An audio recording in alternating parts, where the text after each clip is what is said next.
कांग्रेस वर्ष 2009 के लोकसभा चुनाव में बेहतर प्रदर्शन करते हुए प्रदेश की सभी 5 लोकसभा सीटों पर कब्जा करने में कामयाब रही थी। चुनाव भी परिसीमन के मुताबिक हुए थे।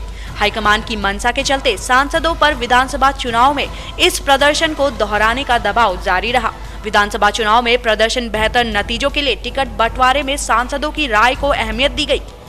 संसदीय क्षेत्र की 14 विधानसभा सीटों पर टिकट देने में क्षेत्रीय सांसदों की पसंद नापसंद का ख्याल भी रखा गया, जिन पर सूबे के दिग्गज कांग्रेसी नेताओं का दबाव रहा। उन्हें छोड़कर तकरीबन अन्य सीटों पर सांसदों की सिफारिश पर प्रत्याशियों के टिकट तय किए गए। इसी वजह से चुनाव के जरिए सांसदों का कद नापने के संकेत हाईकमान ने पहले ही दे दिए थे। चुनाव नतीजे बयां कर रहे हैं कि कांग्रेस को विभिन्न सीटों पर चुनौती ही नहीं मिली, बल्कि आगे के लिए खतरे की घंटी भी बज गई। केंद्रीय राज्य मंत्री हरीश रावत की हरिद्वार संसदीय सीट की 14 विधानसभा सीटों में महज 4 सीट ही कांग्रेस की झोली में आई। कमोबेश यही स्थिति टिहरी संसदीय सीट पर भी रही।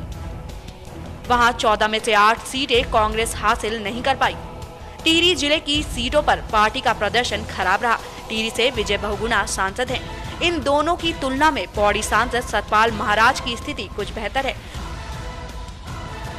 कुमाऊं मंडल में अल्मोड़ा और नैनीताल संसदीय क्षेत्रों की 28 सीटों में 55% से ज्यादा सीटों पर कांग्रेस पीछे रही। अल्मोड़ा से प्रदीप टमटा और नैनीताल सीट से केसी सिंह बाबा सांसद हैं।